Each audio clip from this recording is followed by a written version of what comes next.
베네수엘라가 무너진 바로 그날 밤 미국은 또 다른 배신자의 목덜미를 잡았습니다. 겉으로는 혈맹이라며 웃던 일본이 뒤로는 동맹의 기밀을 팔아넘기던 충격적인 현장이 발각된 겁니다. 백악관은 발칵 뒤집혔고 일본 대표는 사색이 되어 떨고만 있었습니다. 하지만 그 절체절명의 순간 미국의 분노를 잠재우고 모든 판을 뒤집은 것은 다름 아닌 대한민국이었습니다. CIA조차 찾아내지 못한 결정적 증거. 그것 하나로 오만한 일본을 침묵시키고 세계를 전율케 한 한국의 압도적 반전. 그 숨막히는 진실이 지금 공개됩니다. 탁! 그 가벼운 플라스틱 파일철 하나가 마호가니 테이블 위에 떨어지는 소리가 제 귀에는 마치 단두대의 칼날이 목덜미를 스치고 지나가는 소음처럼 들렸습니다. 백악관 지하 상황실, 창문 하나 없는 이 밀폐된 공간의 공기는 이미 영하로 떨어진 지 오래였습니다. 조금 전까지만 해도 마두로 체포를 자축하며 웃음소리가 오갔던 이곳이 단 1분 만에 숨소리조차 허락되지 않는 진공 상태로 변해버린 겁니다. 제 맞은편에 앉은 미 국무장관 윌리엄 스털링은 깍지 낀 손으로 입가를 가린 채 혐오스러움이 가득 담긴 눈빛으로 저를 노려보고 있었습니다. 마치 넥타이를 맨 바퀴벌레를 보는 듯한 그 경멸 어린 시선. 저는 등줄기를 타고 흐르는 식은땀이 와이셔츠를 적시는 걸 느끼며 필사적으로 표정을 관리해야만 했습니다. 도대체 어디서부터 잘못된 걸까요? 저는 천천히 시선을 돌려 테이블 반대편 끝을 바라보았습니다. 그곳에는 대한민국 국정원장이 마치 이 모든 소란과는 상관없다는 듯 찻잔에 김을 불고 있었습니다. 그는 저를 비난하지도 소리치지도 않았습니다. 그저 제 앞에 놓인 그 검은 파일철을 손가락 끝으로 가만히 두드리고 있을 뿐이었죠. 그 규칙적인 박자 소리가 제 심장 박동을 제멋대로 찢어놓고 있다는 걸 저 건방진 한국인은 알고 있었을까요? 솔직히 말씀드리자면 저는 억울했습니다. 아니, 더 정확히 말하면 분노가 치밀어 올랐다고 해야겠군요. 국제정치라는 건 원래 그런 겁니다. 영원한 적도 영원한 친구도 없는 냉혹한 비즈니스의 세계죠. 3일 전 미군 델타포스가 베네수엘라 대통령궁 지붕을 뚫고 들어가 니콜라스 마두로의 손목에 수갑을 채웠을 때 전 세계는 미국의 힘에 경악하며 박수를 보냈습니다. 하지만 우리 일본의 생각은 달랐습니다. 미국은 늙었습니다. 힘은 세지만 눈과 귀가 어두운 늙은 사자일 뿐입니다. 트럼프 대통령이 미국이 돌아왔다고 외칠 때 우리 내각정보조사실의 엘리트들은 차가운 계산기를 두드리고 있었습니다. 미국이 베네수엘라의 정신이 팔려있는 지금이야말로 우리가 살 길을 도모할 수 있는 유일한 기회라고 판단했던 겁니다. 중국은 부상하고 있고 미국은 언제든 자국 우선주의를 내세워 우리를 토사구팽할 수 있는 나라니까요. 그렇다면 일본이 생존하기 위해 양쪽 모두에게 보험을 들어두는 건 배신이 아니라 지극히 합리적이고 논리적인 국가 생존 전략 아니겠습니까? 우리는 그저 중국이 원하는 약간의 선물을 주고 그 대가로 일본의 안보를 보장받으려 했을 뿐입니다. 그것도 아주 교묘하고 우아하게 말이죠. 실제로 제 계획은 완벽했습니다. 아니, 완벽해 보였습니다.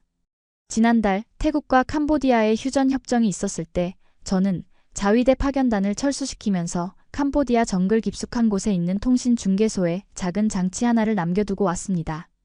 누구도 의심하지 않았습니다. 미군 정보국조차 그저 낡은 장비의 잔해라고 생각하고 지나쳤던 물건이었으니까요. 그 장치는 마치 동면하는 뱀처럼 숨죽이고 있다가 1월 3일 마두로 체포 작전으로 전 세계의 통신망이 폭주하던 그 혼란스러운 틈을 타 깨어났습니다. 그리고 미군이 일본에 공유해준 최신형 요격 미사일의 주파수 데이터를 암호화하여 베이징의 서버로 쏘아 올리기 시작했죠. 모든 것이 시나리오대로였습니다. 데이터 전송은 0.5초 만에 끝났고 흔적은 디지털의 바다 속으로 흔적도 없이 사라졌습니다. 저는 오늘 아침 호텔에서 모닝커피를 마시며 도쿄에 있는 총리에게 작전 성공이라는 암호문을 보냈습니다.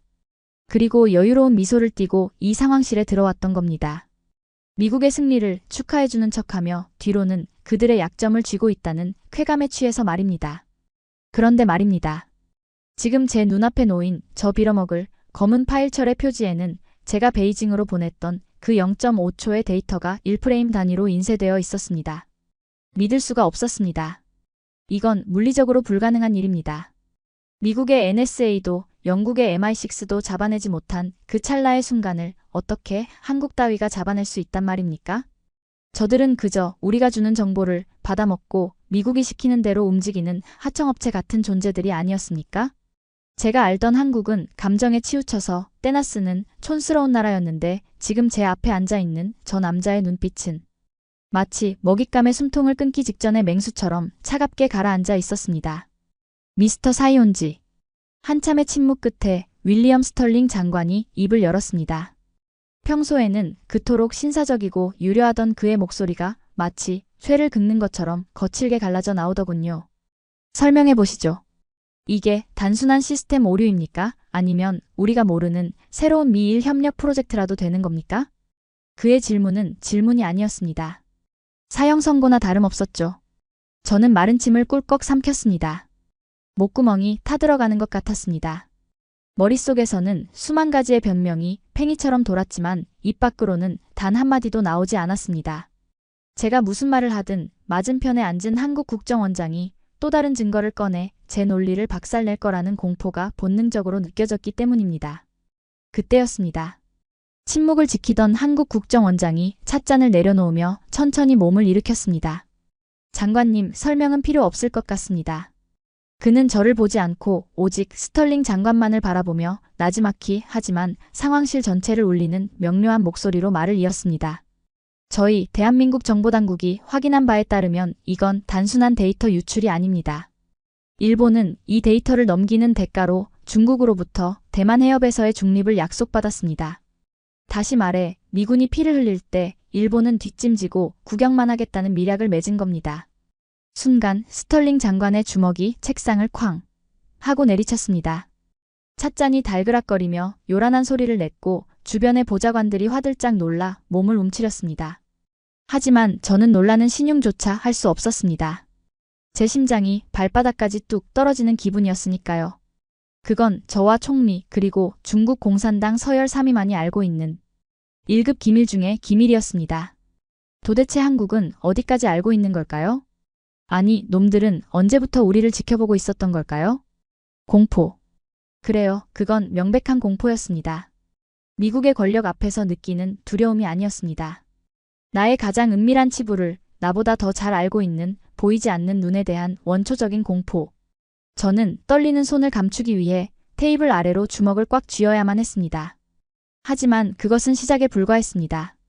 한국 국정원장은 품 안에서 또 다른 녹음기 하나를 꺼내 들었거든요. 더 놀라운 건 이 거래가 이번이 처음이 아니라는 사실입니다. 고스트 아이. 그 단어가 스털링 장관의 입에서 흘러나오는 순간 저는 본능적으로 두 눈을 질끈 감았다 떴습니다. 항모 추적 시스템. 그것은 미국이 태평양 제해권을 유지하는 심장이자 절대 건드려서는 안 되는 성역이었습니다. 화면 가득 띄워진 붉은색 코드를 보는 순간 제 뇌세포의 절반이 하얗게 타버리는 것 같더군요. 하지만 인간의 생존 본능이란 참으로 무섭더군요. 그 절체절명의 순간 제 머릿속에서 번개처럼 기발한 아니 교활한 변명거리가 떠올랐으니까요. 잠깐. 장관님, 저 코드를 자세히 보십시오. 저는 떨리는 다리에 힘을 주며 자리에서 일어났습니다. 그리고는 화면을 향해 성큼성큼 걸어가 붉은색 코드의 상단부를 손가락으로 가리켰습니다. 저건 미군의 알고리즘이 아닙니다. 저건 우리 일본 방위성이 독자 개발한 JI 시스템의 소스코드입니다. 보이십니까? 헤더 파일의 서명이 일본 자위대로 되어 있지 않습니까? 스털링 장관이 미간을 찌푸리며 화면을 들여다보았습니다. 네, 사실이었습니다. 비록 미군의 기술을 90% 이상 베껴서 만들긴 했지만 겉포장만큼은 확실하게 일본산으로 세탁해둔 물건이었으니까요. 저는 이 틈을 놓치지 않고 목소리에 힘을 실었습니다. 미국은 우리의 동맹이지만 주인은 아닙니다. 일본이 독자적으로 개발한 감시 자산을 중국과 공유하든 러시아와 공유하든 그건 엄연한 일본의 주권 문제입니다. 우리가 개발한 기술을 외교적 카드로 쓰는 것까지 미국 허락을 받아야 합니까? 이건 명백한 내정 간섭입니다. 승부수였습니다. 배신 프레임을 주권 프레임으로 전환하는 것. 미국 관료들은 동맹국의 주권 침해라는 비판에 유독 약한 모습을 보이곤 했으니까요. 스털링 장관의 눈빛이 흔들리는 게 보였습니다. 그는 턱을 쓰다듬으며 한 발 물러서는 제스처를 취하더군요. 사이온지 씨 말대로 저게 순수 일본 기술이라면 우리가 법적으로 문제 삼기는 어렵겠군요. 기분은 나쁘지만 말입니다. 그 말을 듣는 순간 제 등 줄기를 타고 흐르던 식은땀이 멈추는 기분이었습니다. 통했습니다. 윌리엄 스털링이라는 작자는 전형적인 원칙주의자였고 저는 그 원칙의 허점을 정확히 찔러 들어간 겁니다. 살았다. 저는 속으로 쾌재를 불렀습니다. 이 고비만 넘기면 됩니다. 일단 여기서 빠져나간 뒤 도쿄로 돌아가 모든 증거를 파기하고 한국 놈들에게 보복할 방법을 찾으면 그만입니다. 저는 짐짓 억울하다는 표정을 지으며 옷매무새를 다듬고 자리에 다시 앉으려 했습니다. 스털링 장관이 비서관에게 회의를 잠시 정회하자고 말하려는 찰나였죠. 과연 일본의 독자 기술일까요? 그때였습니다. 지금껏 침묵을 지키고 있던 한국 국정원장이 찻잔을 내려놓는 소리가 상황실의 정적을 날카롭게 갈랐습니다. 그는 마치 재미있는 연극을 보고 난 관객처럼 가볍게 손뼉을 치며 웃고 있었습니다. 그 웃음이 어찌나 서늘하던지 방금 되찾았던 제 안도감이 순식간에 공포로 뒤바뀌는 걸 느꼈습니다. 무슨 소립니까? 저기 서명 안 보입니까? 제가 쏘아붙이자 그는 대답 대신 리모컨을 들어 화면을 다음 페이지로 넘겼습니다. 사이온지 씨, 당신은 엔지니어가 아니라서 잘 모르나 본데. 소스 코드는 거짓말을 안 합니다. 당신들이 JI라고 이름 붙인 그 코드의 4502번째 줄을 한번 보시죠. 화면이 확대되었습니다. 수만 줄의 복잡한 명령어들 사이에 아주 작게 숨겨져 있던 주석 한 줄이 붉은색으로 강조되어 나타났습니다. 프리즘 백도어 키 생성기 버전 4.2. 그게 무슨 뜻인지 이해하기도 전에 스털링 장관이 비명을 지르듯 의자를 박차고 일어났습니다. 프리즘. 저건 NSA의 1급 감청 프로그램 코드네임이잖아. 상황실의 공기가 순식간에 얼어붙었습니다. 아니, 아까와는 차원이 달랐습니다. 아까는 배신에 대한 분노였다면 지금은 국가적 재난을 마주한 공포였습니다. 한국 국정원장의 목소리가 마치 사형 선고를 낭독하는 판사처럼 차분하게 이어졌습니다. 일본은 독자 기술을 개발한 게 아닙니다. 미군이 제공한 F-35 전투기의 소프트웨어를 불법으로 해킹해서 역설계를 했더군요. 그런데 그 과정에서 실수로 미군 시스템에 접속할 수 있는 마스터키까지 몽땅 복사해서 중국에 넘겨버린 겁니다. 뭐라고? 제 입에서 쉰소리가 터져나왔습니다. 머릿속이 윙윙거리며 돌기 시작했습니다. 우리가 베낀 건 맞습니다. 하지만 마스터키라니요? 그런 게 들어있는 줄은 개발자들도 몰랐을 겁니다. 그저 작동이 잘 되길래 통째로 복사했을 뿐인데. 즉, 당신은 방금 중국에게 단순히 감시 기술을 판 게 아닙니다. 한국 국정원장이 자리에서 일어나 제 코앞까지 다가왔습니다. 그의 눈동자에 비친 제 얼굴은 이미 사색이 되어 있었습니다. 당신은 지금 중국 인민의 반군에게 백악관 집무실을 포함한 미군의 모든 전산망을 제 집 드나들듯 들어올 수 있는 현관 열쇠를 복사해 준 겁니다. 쿵쿵쿵. 심장이 갈비뼈를 부수고 튀어나올 것만 같았습니다. 이건 배신이나 스파이 행위 따위가 아니었습니다. 이것은 미국에 대한 선전포고나 다름없는 행위였습니다. 스털링 장관의 얼굴에서 핏기가 완전히 사라졌습니다. 그는 떨리는 손으로 전화기를 집어들며 소리쳤습니다. 당장 펜타곤에 연결해. 데프콘 격상을 검토해야 한다고. 상황실 전체가 비상벨 소리로 뒤덮였습니다. 붉은색 경광등이 미친 듯이 돌아가고 무장한 해병대원들이 상황실 문을 박차고 들어왔습니다. 그 아수라장 속에서 저는 보았습니다.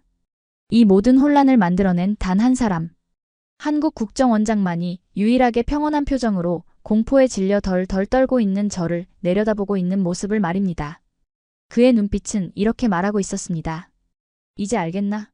네가 건드린 게 고작 낡은 파일철 하나가 아니었다는 것을. 저는 그제야 깨달았습니다. 제가 빠져나왔다고 생각했던 그 웅덩이가 사실은 한국이 파놓은 지옥의 입구였다는 것을요. 다리에 힘이 풀려 주저앉은 제 시야로 무장군인들이 저를 향해 총구를 겨누는 모습이 슬로우 모션처럼 들어왔습니다. 사이온지 켄. 당신을 미합중국 국가반역범 및 간첩 혐의로 긴급 체포합니다. 스털링 장관의 차가운 선언이 들려왔지만 제 귀에는 아무것도 들리지 않았습니다.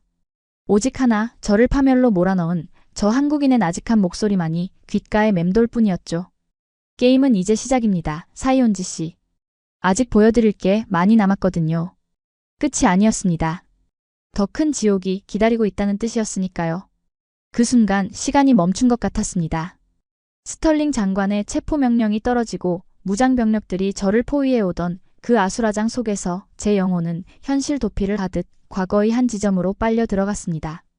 한국 국정원장이 말했던 그 일주일 전, 제가 완벽하다고 믿었던 범죄가 사실은 가장 처참한 실패로 기록되던 그날의 기억으로 말입니다. 기억나십니까? 2025년 12월 28일. 태국과 캄보디아의 국경지대 제3구역이라 불리는 캄보디아 북부의 밀림지대였습니다. 지금 백악관의 공기가 얼음장처럼 차갑다면 그날 그곳의 공기는 숨을 들이쉴 때마다 폐가 익어버릴 것처럼 뜨거웠습니다. 우기가 끝난 직후의 정글은 마치 거대한 사우나 같았으니까요. 끈적거리는 습기가 최고급 이탈리아산 정장 바지를 휘감았고 썩은 나뭇잎 냄새와 디젤 연료가 타는 매캐한 연기가 뒤섞여 코를 찔렀습니다. 저는 그 불쾌한 냄새를 참으며 손수건으로 코를 막고 서 있었습니다. 제 눈앞에는 일본 정부가 인도적 지원이라는 명목으로 파견한 자위대 공병대가 철수 준비를 서두르고 있었죠. 표면적으로는 지뢰 제거와 통신망 복구를 돕고 떠나는 평화의 사도들이었지만 그들의 진짜 임무는 따로 있었습니다. 바로 이 정글 한복판에 있는 미군 공용통신탑 서버실에 중국으로 향하는 디지털 빨대를 꽂아두는 것이었으니까요. 작업은 순조로웠습니다. 미군 감시관들은 더위와 모기에 지쳐 에어컨이 나오는 텐트 안에 처박혀 있었고 캄보디아 군인들은 우리가 걷는 뇌물 몇 푼에 정신이 팔려 있었으니까요. 저는 서버실 내 깊숙한 곳 먼지 쌓인 케이블 뭉치 사이에 손톱만한 칩 하나가 반짝이며 박히는 것을 제 눈으로 똑똑히 확인했습니다. 완벽해. 저는 입꼬리를 올리며 서버실을 나섰습니다. 이제 도쿄로 돌아가 샴페인을 터뜨릴 일만 남았다고 생각했죠. 그런데 바로 그 순간이었습니다. 쿠우! 고막을 찢을 듯한 굉음과 함께 땅바닥이 지진이라도 난 것처럼 요동치기 시작했습니다. 놀란 가슴을 쓸어내리며 고개를 돌려보니 정글 숲을 헤치고 거대한 굴착기 한 대가 흙먼지를 일으키며 다가오고 있더군요. 그 쇳덩어리의 옆면에는 태극기 마크가 선명하게 찍혀 있었습니다. 한국군 공병대, UN 평화유지군 소속으로 지뢰 제거 작업을 하러 온 그들이었습니다. 저는 눈살을 찌푸렸습니다. 우아하게 작전을 끝내고 떠나려는 마당에 저 땀냄새 나는 한국인들과 마주치는 건 썩 달갑지 않은 일이었거든요. 굴착기 엔진 소리가 잦아들자 운전석에서 한 중년 남자가 뛰어내렸습니다. 작업복은 기름때와 흙탕물로 범벅이 되어 원래 무슨 색이었는지조차 알아볼 수 없었고 걷어붙인 팔뚝에는 긁힌 상처와 땀방울이 가득했습니다. 그는 헬멧을 벗어 겨드랑이에 끼더니 수건으로 얼굴에 땀을 벅벅 닦아내며 제 쪽으로 성큼성큼 걸어오더군요. 아이고, 일본 쪽 책임자 되십니까? 걸걸한 목소리. 한국군 공병대장 박중령이었습니다. 그는 서글서글하게 웃으며 악수를 청하려다 자신의 손이 새까만 기름때로 덮여 있는 것을 보고는 멋쩍은 듯 작업복 바지에 손을 쓱쓱 문질러 닦았습니다. 하지만 그 손은 여전히 거칠고 투박했죠. 저는 속으로 경멸감을 느끼며 제 손이 더러워질까봐 아주 살짝 손끝만 잡았다가 뺐습니다. 반갑습니다. 사이온지입니다. 우리는 이제 철수하는데 무슨 볼일이라도? 제 까칠한 태도에도 그는 아랑곳하지 않고 특유의 사람 좋은 아니 제가 보기엔 멍청할 정도로 순박한 미소를 지으며 말했습니다. 아, 다름이 아니라 저희가 이쪽 구역 통신선로 보수 작업을 넘겨받았거든요. 일본 팀이 워낙 꼼꼼하게 잘해놨다길래 인수인계나 받을 겸 인사차 들렀습니다. 고생 많으셨습니다. 정말. 그 말을 듣는 순간 저는 비웃음이 터져나오는 걸 간신히 참았습니다. 꼼꼼하게? 그래, 아주 꼼꼼하게 도청장치를 심어놨지. 너희 같은 멍청이들이 찾을 수 있겠어? 저는 짐짓 신사적인 척하며 어깨를 으쓱했습니다. 과찬이십니다. 우리는 매뉴얼대로 했을 뿐입니다. 한국팀도 뭐 열심히 해보십시오. 이 더위에 기계들이 버틸지 모르겠지만 그러게 말입니다. 날씨가 아주 푹푹 찌네요. 그래도 뭐 어쩌겠습니까? 사람이 하는 일인데 되게 만들어야지. 그는 그렇게 말하며 허리에 찬 공구 벨트를 추어 올렸습니다. 달그락거리는 쇠붙이 소리가 유난히 거슬리더군요. 그때 제 눈에 들어온 것은 그의 손에 들린 낡은 전압 측정기였습니다. 요즘은 다들 디지털 장비를 쓰는데 박물관에나 있을 법한 아날로그 바늘이 달린 구형 장비였죠. 저는 한심하다는 듯 혀를 찼습니다. 박중령님, 충고 하나 드리자면 그런 고물 장비로는 이 최신식 미군 서버를 관리하기 힘들 겁니다. 그냥 적당히 먼지나 털고 쉬시는 게 어떨까요? 어차피 휴전도 됐는데. 그건 조롱이었습니다. 기술력도 없는 주제에 땀만 흘리는 한국인들의 미련함을 비꼬는 말이었죠. 하지만 박중령은 제 조롱을 이해하지 못한 건지 아니면 무시한 건지 낡은 테스터기를 소중하게 어루만지며 이렇게 대답하더군요. 하, 고물이라니요? 이게 제 손때가 묻어서 그렇지 아주 예민한 녀석입니다. 디지털 기계가 잡아내지 못하는 미세한 전류의 떨림까지 읽어내거든요. 기계도 사람처럼 거짓말을 할 때가 있는데 이 녀석은 속일 수가 없지요. 전류의 떨림? 순간 저는 기분이 묘했습니다. 하지만 대수롭지 않게 넘겼습니다. 아날로그 감성팔이나 하는 구닥다리 엔지니어의 헛소리라고 생각했으니까요. 그렇군요. 그럼 수고하십시오. 저는 뒤도 돌아보지 않고 대기 중이던 헬기에 올랐습니다. 프로펠러가 돌기 시작하고 헬기가 상공으로 떠오를 때 저는 창문 아래로 멀어지는 박중령의 모습을 내려다보았습니다. 그는 그 땡볕 아래서 제가 방금 작업을 마친 통신탑 배전반을 열고 머리를 쳐박고 있었습니다. 마치 고장난 장난감을 고치는 아이처럼 땀을 뻘뻘 흘리며 그 좁은 전선 뭉치 속을 헤집고 있는 그 미련한 뒷모습. 저는 그 모습을 보며 샴페인 잔을 들고 동료에게 이렇게 말했습니다. 저것 봐. 한국인들은 요령을 모른다니까. 이미 다 끝난 작업에 왜 저렇게 목숨을 거는지 몰라. 그런데 말입니다. 지금 이 차가운 백악관 바닥에 주저앉아 한국 국정원장의 서늘한 눈빛을 마주하고 있는 지금에야 깨달았습니다. 그때 박중령이 들여다보고 있던 것은 단순한 전선 뭉치가 아니었습니다. 그는 그 낡은 테스터기의 바늘이 미세하게 떨리는 것을 놓치지 않았던 겁니다. 제가 심어둔 백도어 칩이 작동하기 위해 아주 미미한 대기 전류를 빨아들이고 있다는 사실을 최첨단 디지털 장비도 잡아내지 못한 그 기계의 거짓말을 그의 투박하고 기름진 손끝이 감지해낸 것이었습니다. 오만했습니다. 저는 그들이 땀 냄새가 난다고 장비가 낡았다고 무시했습니다. 하지만 그 땀 냄새는 치열함의 증거였고 낡은 장비는 수십 년간 현장을 지켜온 장인의 혼이었습니다. 당신들이 철수하고 정확히 3시간 뒤였습니다. 회상은 한국 국정원장의 목소리에 의해 산산조각 났습니다. 그는 잔인할 정도로 침착하게 제가 놓쳤던 그날의 진실을 복기해 주더군요. 박중령이 첩보를 보내왔습니다.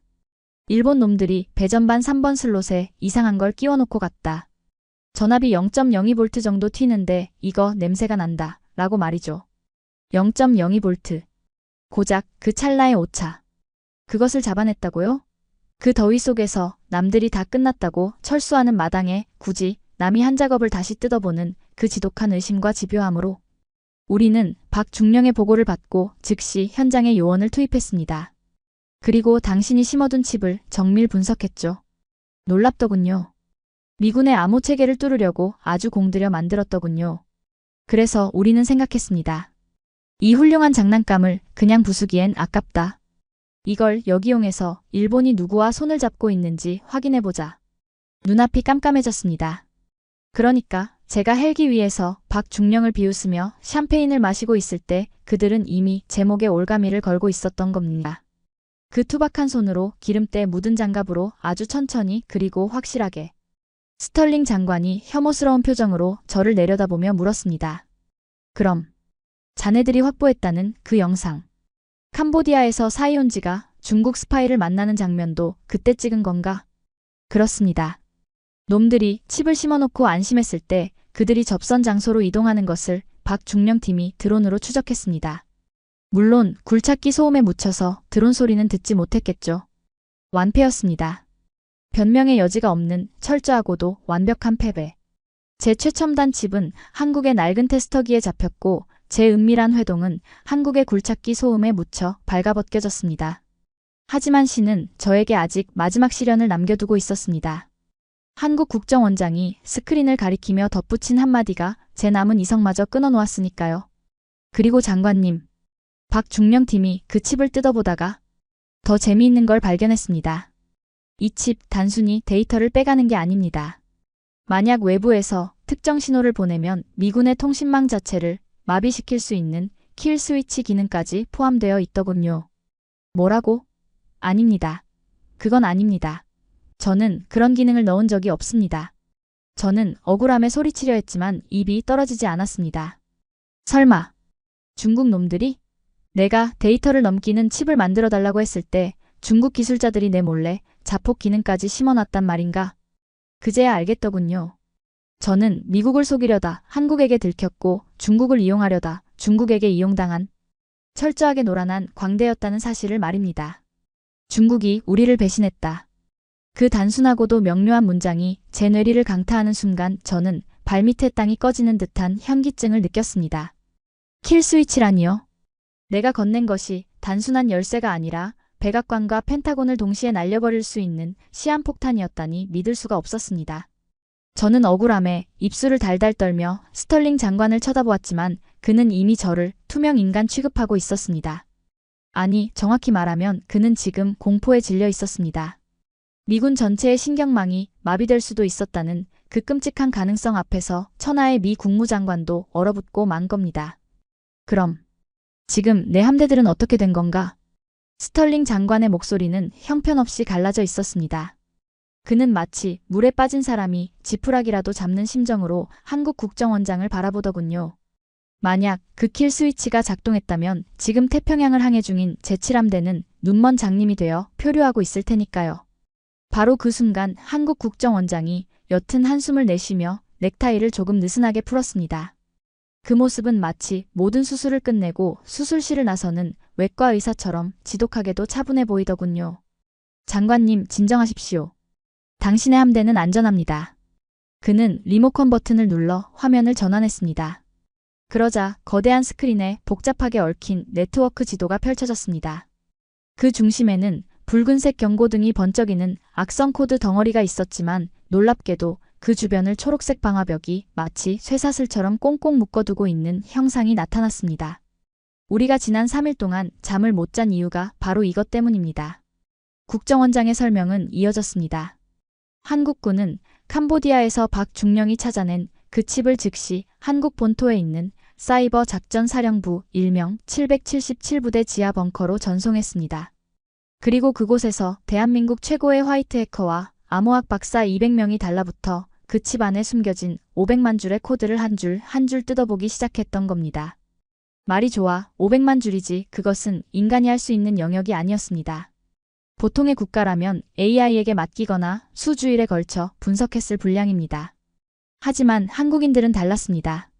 그들은 그 방대한 코드를 쪼개서 사람이 눈으로 직접 검증하고 역추적하는 무식하고도 원시적인 방법을 택했더군요. 미쳤어. 저도 모르게 중얼거렸습니다. 효율성을 따지는 일본의 관료 조직에서는 상상조차 할 수 없는 비합리적인 광기였으니까요. 하지만 그들의 그 미련한 집착이 기적을 만들어냈다는 것을 인정하지 않을 수 없었습니다. 화면 속 데이터 로그에는 그들의 처절한 사투가 고스란히 기록되어 있었기 때문입니다. 2026년 1월 4일 3시 12분 킬 스위치 트리거 발견. 2026년 1월 4일 3시 45분 우회 경로 설계 시작.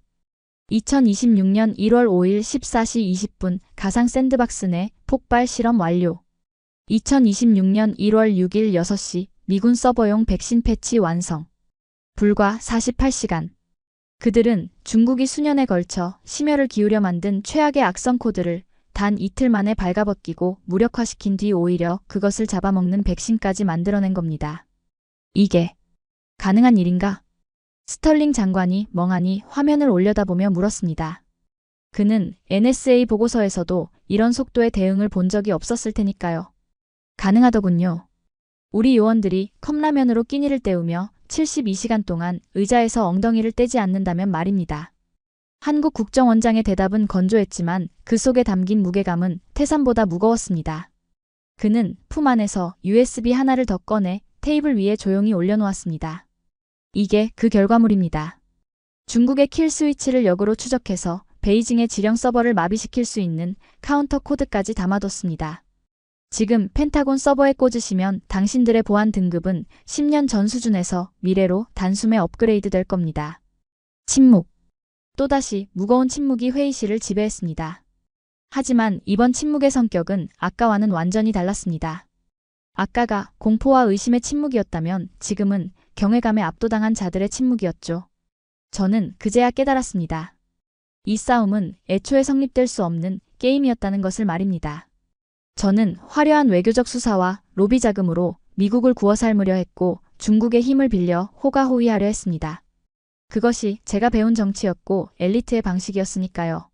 하지만 한국은 달랐습니다. 그들은 화려한 말 대신 기름때 묻은 손으로 전선을 연결했고 충혈된 눈을 비비며 밤새 코드를 짰습니다. 그들은 요령을 피우는 대신 자신의 뼈와 살을 갈아 넣어 진짜 결과물을 만들어냈던 겁니다. 논리는 언제나 팩트 앞에서 무력하다. 제가 평생을 부정해왔던 그 명제가 지금 제 눈앞에서 잔인할 만큼 선명하게 증명되고 있었습니다. 제 아무리 완벽한 알리바이와 논리로 무장했더라도 저 USB 하나에 담긴 수백 명의 피땀 어린 노력 앞에서는 휴지 조각에 불과했던 겁니다. 스털링 장관이 떨리는 손으로 그 USB를 집어들었습니다. 그는 마치 성배를 다루듯 조심스럽게 그것을 쥐더니 천천히 고개를 돌려 한국 국정원장을 바라보았습니다. 그의 눈빛에서 경멸과 의심은 온데간데 없이 사라지고 그 자리에는 깊은 신뢰와 일종의 부끄러움이 차올라 있더군요. 우리가 베네수엘라에서 샴페인을 터뜨리고 있을 때 당신들은 보이지 않는 곳에서 우리 목숨을 구하고 있었군요. 누군가는 해야 할 일이었습니다. 아니요. 이건 동맹 이상의 것입니다. 이건. 스털링 장관은 말을 잇지 못하고 고개를 떨구었습니다. 세계 최강대국 미국의 국무장관이 작은 반도 국가의 정보수장 앞에서 고개를 숙인 겁니다. 그것은 굴욕이 아닌 진정한 실력자에 대한 예우였습니다. 저는 그 모습을 보며 온몸에 힘이 빠져나가는 것을 느꼈습니다. 패배감. 그것은 단순히 작전이 실패했다는 사실에서 오는 것이 아니었습니다. 일본이라는 국가 시스템 전체가 한국이라는 야생성을 간직한 국가 시스템에 비해 얼마나 나약하고 껍데기뿐이었는지를 뼈저리게 확인했기 때문입니다. 우리는 매뉴얼이 없으면 움직이지 못했고 미국의 허락 없이는 숨도 쉬지 못했습니다. 하지만 한국은 매뉴얼이 없는 곳에서 길을 만들었고 미국의 감시망이 뚫린 곳에서 스스로 방패가 되었습니다. 사이온지 씨. 스털링 장관이 차갑게 식은 목소리로 저를 불렀습니다. 그는 더 이상 저를 파트너로 대우하지 않았습니다. 당신은 오늘 살아서 이 방을 나갈 수 있을지 모르겠지만 당신의 조국은 무사하지 못할 겁니다. 내가 장담하건대 미국은 이 배신을 절대 잊지 않을 것이며 앞으로 일본이 쥐게 될 정보는 내일의 일기예보가 전부가 될 겁니다. 사형 선고였습니다. 정보 동맹인 파이브 아이즈의 문을 두드리던 일본의 꿈은 산산조각 났고 오히려 기존의 정보 라인마저 끊기게 생긴 겁니다. 정보가 없는 국가는 눈먼 장님과 같습니다. 이제 일본은 국제사회에서 귀머거리이자 장님이 되어 고립될 것입니다. 다리가 풀려 주저앉은 제 시야로 한국 국정원장이 짐을 챙겨 일어나는 모습이 보였습니다. 그는 승리감에 도취하여 웃지도 않았고 저를 조롱하지도 않았습니다. 그저 피곤한 기색이 역력한 얼굴로 마치 야근을 마치고 퇴근하는 회사원처럼 담담하게 문을 향해 걸어갈 뿐이었죠. 그 무심함. 그것이 저를 더 비참하게 만들었습니다. 그에게 있어 저는 라이벌조차 아니었던 겁니다. 그저 처리해야 할 오류 중 하나였을 뿐. 문이 열리고 상황실 밖에 빛이 쏟아져 들어왔습니다.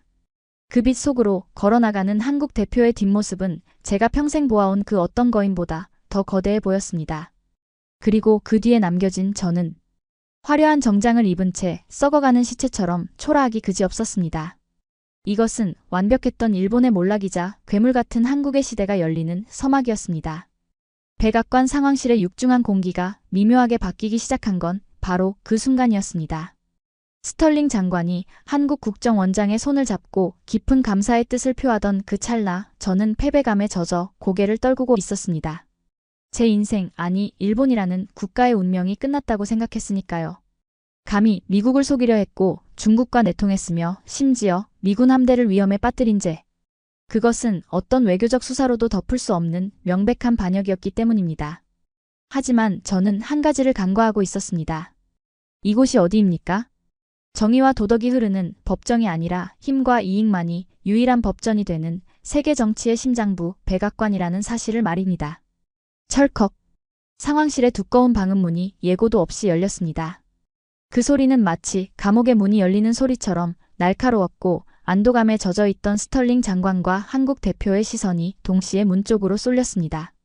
저 역시 본능적으로 고개를 들었죠. 그리고 그곳에 서 있는 남자를 본 순간 죽어가던 제 심장이 다시금 기묘한 박동을 시작하는 것을 느꼈습니다. 그는 로버트 해밀턴. 백악관 국가안보보좌관이자 트럼프 대통령의 그림자로 불리는 사내였습니다. 워싱턴 전가에서는 그를 얼음뱀이라고 부르더군요. 감정이라고는 티끌만큼도 없는 오직 미국의 패권 유지만을 위해 존재하는 냉혈한이기 때문입니다. 해밀턴 보좌관은 뚜벅뚜벅 걸어들어와 테이블 위에 놓인 그 문제의 USB 한국이 목숨 걸고 분석해낸 카운터 코드가 담긴 그 메모리를 낚아채듯 집어들었습니다. 그의 행동에는 일말의 망설임도 없었습니다. 스털링 장관, 자네는 너무 감상적이야. 그의 첫 마디는 감사의 인사가 아니었습니다. 해밀턴은 USB를 자신의 양복 주머니에 깊숙이 찔러 넣더니 차가운 눈으로 한국 국정원장을 내려다보며 말을 이었습니다. 한국의 노고에는 감사하지. 아주 훌륭한 기술력이야. NSA도 한 수 배워야겠어. 하지만 그는 잠시 말을 멈추고 상황실 구석에 처박혀 있는 저에게 시선을 던졌습니다. 그 눈빛은 경멸도 분노도 아니었습니다. 그저 고장난 기계를 바라보는 엔지니어의 무미건조한 눈빛이었죠.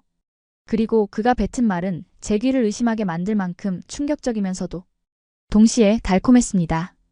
이 일은 없던 일이 되어야 해. 순간 스털링 장관이 펄쩍 뛰었습니다. 로버트, 지금 제정신인가? 일본은 우리 등에 칼을 꽂았어. 킬 스위치를 심었다고. 이걸 덮자고? 그래서 일본을 적으로 돌리고 태평양 방어선을 무너뜨릴 셈인가? 해밀턴의 목소리는 낮았지만 그 울림은 상황실의 모든 소음을 집어삼킬 만큼 압도적이더군요. 그는 천천히 의자를 빼내 상석에 앉더니 깍지 낀 손을 테이블에 올리며 지독하게 현실적인 그래서 더 역겨운 논리를 펼치기 시작했습니다. 잘 들어라, 윌리엄. 그리고 한국 대표 양반도. 일본이 배신했다는 사실이 공개되면 어떻게 될까? 미 의회는 당장 일본에 대한 제재안을 통과시킬 거고 미일 동맹은 파기될 거야. 주일 미군은 철수해야겠지. 그럼 그 빈자리는 누가 채우지? 중국이야. 우리가 일본을 버리는 순간 중국은 태평양으로 쏟아져 나올 거다. 일본이라는 가라앉지 않는 항공모함을 우리 스스로 침몰시키는 꼴이라고. 아, 저도 모르게 탄성을 내지를 뻔했습니다. 그렇군요. 이것이 바로 강대국의 논리였습니다. 선과 악, 정의와 불의.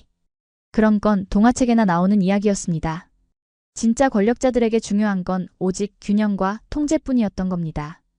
비록 개가 주인을 물려했더라도 그 개가 늑대를 막는 데 필요하다면 죽이지 않고 목줄을 더 세게 죄는 것. 그것이 미국의 방식이었습니다. 제 입가에 다시금 미소가 번지기 시작했습니다. 상황이 역전되었습니다. 한국이 제 아무리 뛰어난 기술로 진실을 밝혀냈더라도 그 진실이 미국의 이익에 부합하지 않는다면 그건 진실이 아니라 폐기해야 할 쓰레기가 되는 겁니다. 해밀턴 보좌관은 품 안에서 서류 봉투 하나를 꺼내 한국 국정원장 앞으로 밀어보냈습니다. NDA네.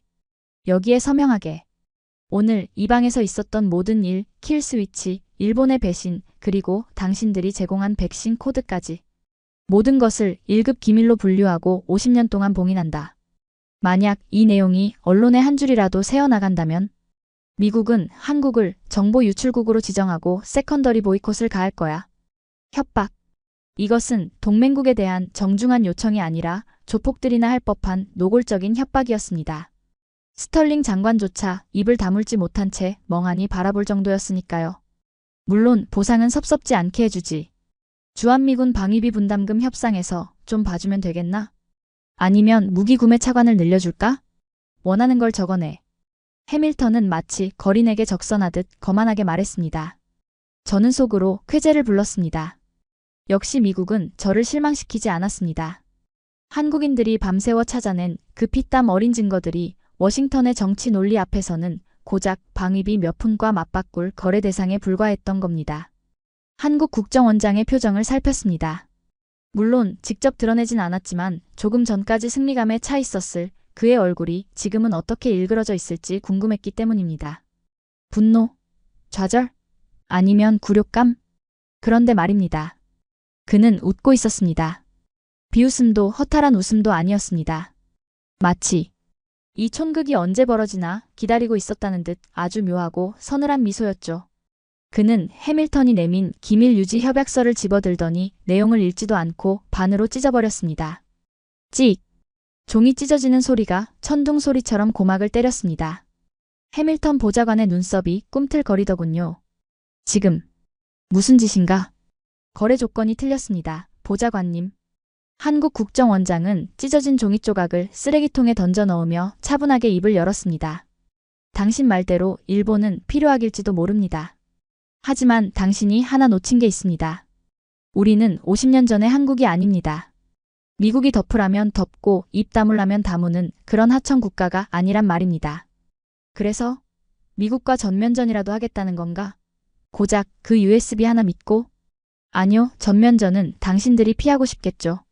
한국 국정원장은 재킷 안주머니에서 스마트폰을 꺼내 테이블 위에 올려놓았습니다. 화면은 켜져 있었고 그곳에는 생방송 뉴스 채널의 대기 화면이 떠 있었습니다. 제가 이 방에 들어오기 전 우리 대통령님께 보고를 드렸습니다. 만약 미국이 이 사태를 은폐하려 든다면 플랜 B를 가동하라고 말입니다. 플랜 B? 해밀턴의 목소리에 처음으로 균열이 생겼습니다.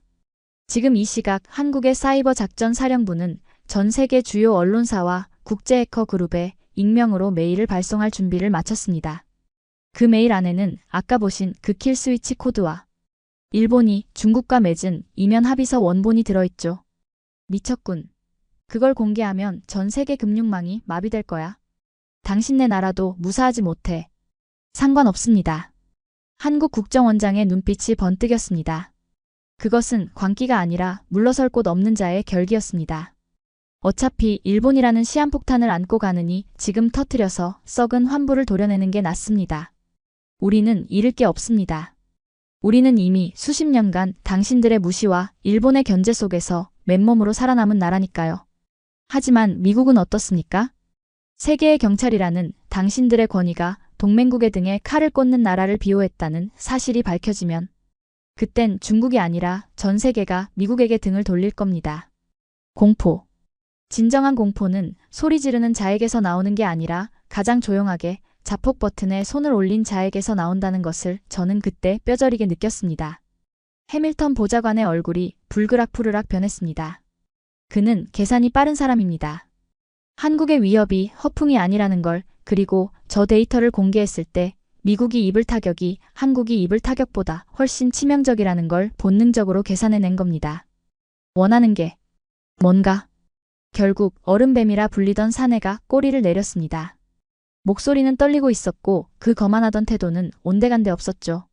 한국 국정원장은 다시 한번 USB를 가리켰습니다. 3가지입니다. 첫째, 일본을 파이브 아이즈 등급에서 영구 제명하십시오. 둘째, 대한민국의 정보 접근 권한을 영국과 동등한 최상위 티어로 격상하십시오. 셋째, 그는 천천히 고개를 돌려 구석에 찌그러져 있는 저를 바라보았습니다. 그 눈빛은 저를 인간으로 보는 것이 아니라 처리해야 할 폐기물을 바라보는 눈빛이었습니다. 이 모든 사태의 주범인 사이온지 켄 그리고 그와 연루된 일본 내각 관료 전원을 미국 연방법에 의거해 이곳 워싱턴에서 재판받게 하십시오. 일본으로 송환은 없습니다. 그들이 좋아하는 미국 땅에서 미국 법으로 심판받게 하십시오. 쿵. 제 심장이 바닥으로 곤두박질 쳤습니다. 일본으로 돌아가면 가문의 힘을 써서 어떻게든 빠져나갈 구멍이 있었을 겁니다. 하지만 미국에서 재판을 받는다면? 그것도 배신감에 치를 떠는 미국 판사들 앞에서? 저는 평생을 미국의 감옥에서 썩게 될 것이 뻔했습니다. 안 돼. 해밀턴 보좌관님. 이건 주권 침해입니다. 저는 외교관 면책 특권이. 닥쳐. 해밀턴이 저를 향해 소리쳤습니다.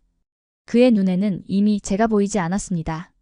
그는 살기 위해 미국의 체면을 지키기 위해 저를 제물로 바치기로 결심한 듯 했습니다. 그는 거칠게 넥타이를 풀어 헤치며 한국 국정원장에게 손을 내밀었습니다. 좋아. 받아들이지. 대통령님의 재간은 내가 책임진다. 악수. 그 짧은 악수가 제 운명을 결정지었습니다. 조금 전까지만 해도 미국의 이익을 위해 저를 살려주려던 자가 한국의 강력한 벼랑 끝 전술 앞에서 저를 가장 먼저 손절해 버린 겁니다. 저는 다리에 힘이 풀려 그 자리에 주저앉고 말았습니다. 이건 악몽입니다. 아니, 악몽보다 더 끔찍한 현실입니다. 미국이라는 거대한 제국도 그 제국을 움직이는 냉혹한 설계자도 결국은 한국이라는 작은 거인이 쥐고 흔드는 체스판 위의 말에 불과했던 겁니다. 한국 국정원장은 해밀턴과 악수를 마친 뒤 주저앉은 저에게 다가왔습니다. 그리고 허리를 굽혀 제 귓가에 나지막이 속삭이더군요. 마치 친절한 저승사자처럼 말입니다. 사이온지 씨, 아까 제가 말씀드렸죠? 게임은 이제 시작이라고. 그런데 어쩌나? 당신의 게임은 여기서 끝났습니다. 이제부턴 관객석에 앉아서 구경이나 하시죠. 당신의 조국이 어떻게 무너지는지. 그의 말이 끝남과 동시에 상황실 문이 열리고 FBI 요원들이 들이닥쳤습니다. 은색 수갑이 제 손목을 차갑게 조여왔습니다. 차가운 금속의 감촉. 그것은 제가 평생 쌓아 올린 오만과 허영이 산산이 부서지는 소리이자 새로운 시대의 주인이 누구인지를 알리는 팡파레였습니다. 끌려나가면서 저는 마지막으로 뒤를 돌아보았습니다. 그곳에는 해밀턴 보좌관과 스털링 장관 그리고 한국 국정원장이 테이블에 둘러앉아 새로운 협정문을 작성하고 있었습니다. 일본의 자리는 없었습니다. 그 빈자리는 이미 한국의 것이었습니다. 철커덕. 등 뒤에서 들려온 금속성의 마찰음은 제 인생을 전과 후로 나누는 단두대의 소리였습니다. FBI 요원들의 거친 손길에 이끌려 백악관 복도를 끌려가면서 저는 마치 영혼이 빠져나간 껍데기처럼 비틀거렸습니다. 불과 1시간 전 위풍당당하게 들어왔던 그 붉은 카펫이 깔린 복도가 이제는 끝이 보이지 않는 지옥의 입구처럼 느껴지더군요. 주변을 오가는 백악관 직원들이 걸음을 멈추고 저를 쳐다보았습니다. 경멸, 조소, 그리고 혐오. 어제까지만 해도 미스터 사이온지라며 허리를 굽히고 아부하던 자들이 이제는 마치 전염병 환자를 보듯 코를 막고 뒷걸음질 치고 있었습니다. 그 시선들이 제 피부를 뚫고 들어와 뼈에 새겨지는 것만 같았습니다. 저는 소리치고 싶었습니다. 나는 일본의 외교관이라고 너희들이 감히 손댈 수 있는 사람이 아니라고 말입니다. 하지만 제 입에서는 신음소리조차 나오지 않았습니다. 해밀턴 보좌관이 마지막으로 던진 미국 법으로 심판하라는 말이 제 목구멍을 꽉 틀어막고 있었기 때문입니다. 외교적 면책 특권? 그런 건 힘있는 나라가 힘있는 나라를 대할 때나 통하는 종이 조각에 불과했습니다. 미국이 작정하고 일본을 범죄 국가로 낙인 찍은 이상 저는 그저 테러리스트와 동급인 잡범일 뿐이었으니까요. 지하 주차장에는 검은색 밴이 대기하고 있었습니다. 머리를 눌린 채 차 뒷좌석에 처박히는 순간 창밖으로 백악관의 하얀 돔이 보였습니다. 저 돔 아래서 지금 한국 국정원장은 승자의 미소를 지으며 새로운 역사를 쓰고 있겠죠. 반면 저는 이제 차가운 시멘트 바닥에서 제 조국이 무너지는 소리를 들어야만 할 겁니다. 차는 요란한 사이렌 소리와 함께 워싱턴 시내를 질주했습니다. 어디로 가는 걸까요? 관할 경찰서? 아니면 CIA의 안전가옥? 불안감이 엄습해 심장이 터질 것만 같았습니다. 제 옆에 앉은 FBI 요원은 저를 쳐다보지도 않은 채 무전기로 누군가와 교신하고 있더군요. 네, 타겟 확보했습니다. 랭글리로 이송 중입니다. 보안 등급 최상위. 네, 알겠습니다. 외부와의 모든 접촉을 차단하라는 국장의 지시 확인했습니다. 랭글리. CIA 본부. 눈앞이 캄캄해졌습니다. 일반 구치소가 아니었습니다. 그들은 저를 간첩 혐의자, 그것도 국가 안보를 위협한 1급 중범죄자로 취급하고 있는 겁니다. 그곳에 들어가면 변호사는커녕 일본 대사관 직원 얼굴조차 보지 못할 것이 뻔했습니다. 철저한 고립. 그것이 저에게 내려진 첫 번째 형벌이었습니다. 차 안의 공기는 질식할 듯 무거웠습니다. 저는 떨리는 손을 무릎 사이에 끼워 넣으며 필사적으로 머리를 굴렸습니다. 일본 정부는 알고 있을까? 총리님은 나를 구하기 위해 움직이고 계실까? 아니면 꼬리 자르기를 시도하고 있을까? 그때였습니다. 조수석에 앉아있던 요원이 태블릿 PC를 켜더니 뒷좌석에 있는 저에게 화면을 들이밀었습니다. 그 행동은 친절함이 아니었습니다. 네가 저지른 짓의 결과를 똑똑히 보라는 일종의 고문이었죠. 화면에는 CNN 뉴스 특보가 흘러나오고 있었습니다. 긴급 속보, 백악관, 일본 정부의 치명적 배신 확인. 미일 동맹 70년 만에 최대 위기. 아, 결국 터지고 말았습니다.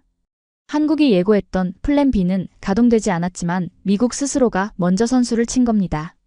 일본이 빠져나갈 구멍을 차단하기 위해 백악관 대변인이 공식 브리핑을 통해 일본의 이중 스파이 행위를 만천하에 공개해 버린 것이죠.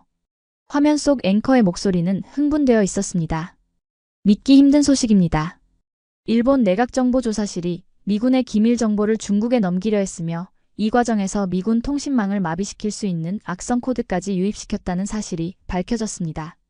백악관은 이를 명백한 적대 행위로 규정했습니다. 이어지는 화면은 도쿄의 모습이었습니다. 도쿄 주식시장의 니케이 지수가 수직으로 곤두박질치고 있었고 총리 관저 앞에는 해명을 요구하는 시위대가 몰려들어 아수라장이 되어 있더군요. 제가 평생을 바쳐 지켜오려 했던 강한 일본, 완벽한 일본의 이미지가 전 세계가 지켜보는 앞에서 시궁창에 처박히고 있었습니다. 보이나, 미스터 사이온지? 태블릿을 든 요원이 차갑게 물었습니다. 당신 하나 때문에 당신 나라가 어떻게 박살나고 있는지 말이야. 저는 고개를 돌려버렸습니다. 차마 볼 수가 없었습니다. 하지만 귀를 막을 수는 없었죠. 요원은 잔인하게도 볼륨을 더 높였습니다. 한편 이번 위기를 막아낸 것은 다름 아닌 대한민국의 정보당국으로 밝혀졌습니다.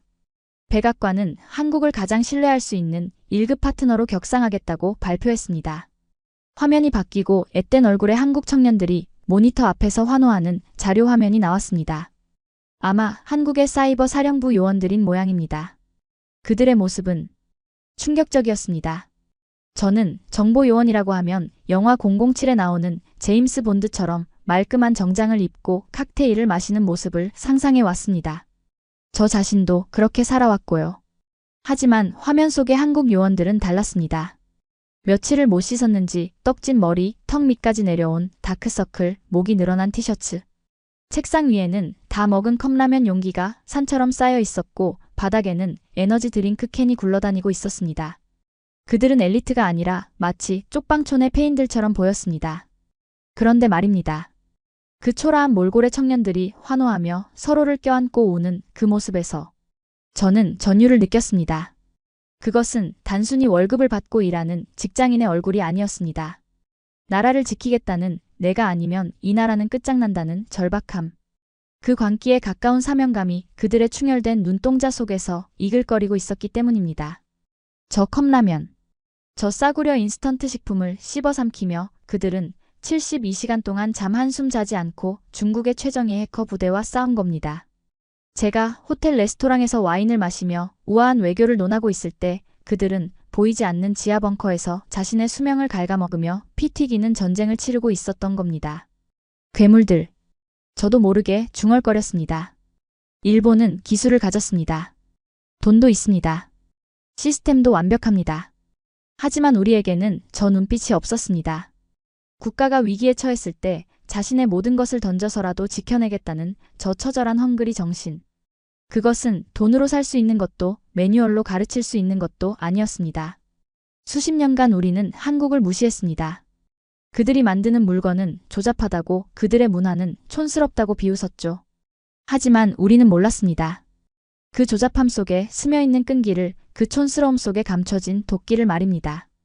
우리가 비웃던 그 한국적 특성이 사실은 가장 강력한 무기였다는 것을 너무 늦게 깨달은 겁니다.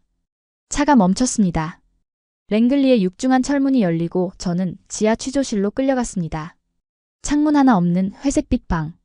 덩그러니 놓인 철제 책상과 의자 하나. 그곳은 완벽한 고립의 공간이었습니다. 수갑이 풀리고 저는 의자에 털썩 주저앉았습니다. 정막. 귀가 멍해질 정도의 정막이 저를 감쌌습니다. 이제 저를 도와줄 사람은 아무도 없습니다. 왕웨이 국장은 이미 저를 차단했을 것이고 일본 총리는 저를 비난하는 성명을 준비하고 있을 겁니다. 책상 위에는 요원이 던져주고 간 신문 한 부가 놓여 있었습니다. 워싱턴 포스트의 호해였습니다. 일면 톱기사 헤드라인에는 한국 국정원장과 스털링 장관이 악수하는 사진이 대문짝만하게 실려 있더군요. 그리고 그 사진 아래 굵은 활자로 적힌 문장이 제 심장에 마지막 비수를 꽂았습니다. 세계의 새로운 눈, 대한민국. 그 기사에는 이런 구절이 있었습니다. 미 정보 당국 관계자는 익명을 요구하며 이렇게 말했다. 일본의 정보는 화려하게 포장된 선물 상자 같았지만 열어보면 비어 있었다. 하지만 한국의 정보는 투박한 흙덩이 같았으나 닦아내자 다이아몬드가 나왔다. 우리는 이제야 진짜 보석을 알아본 것이다. 눈물이 흘렀습니다. 억울해서가 아니었습니다. 분해서도 아니었습니다. 그것은 뼛속 깊이 사무치는 패배의 인정이었습니다. 우리는 졌습니다. 단순히 이번 작전에서 진 게 아닙니다. 안주하려 했던 자들과 살아남으려 발버둥 쳤던 자들의 싸움. 매뉴얼만 읊어대던 관료들과 컵라면을 먹으며 밤을 새운 야전 전사들의 싸움. 애초에 승패는 정해져 있었던 건지도 모릅니다. 철문이 다시 열리고 험상궂은 인상에 수사관 2명이 들어왔습니다. 그들은 서류 뭉치를 책상 위에 쿵하고 내려놓았습니다. 신문이 시작되려는 모양입니다. 하지만 저는 이미 입을 열 힘조차 없었습니다. 제 머릿속에는 아까 태블릿 화면에서 봤던 떡진 머리에 퀭한 눈으로 환호하던 그 한국 청년들의 모습만이 잔상처럼 맴돌고 있었습니다. 그들은 지금쯤 무엇을 하고 있을까요? 아마 승리의 기쁨도 잠시 또다시 밀려드는 업무에 치여 컵라면 물을 붓고 있지 않을까요? 지독한 사람들, 무서운 사람들. 만약 신이 저에게 다시 태어날 기회를 준다면 절대로 저들과 적으로 만나는 인생은 살지 않겠다고 다짐했습니다.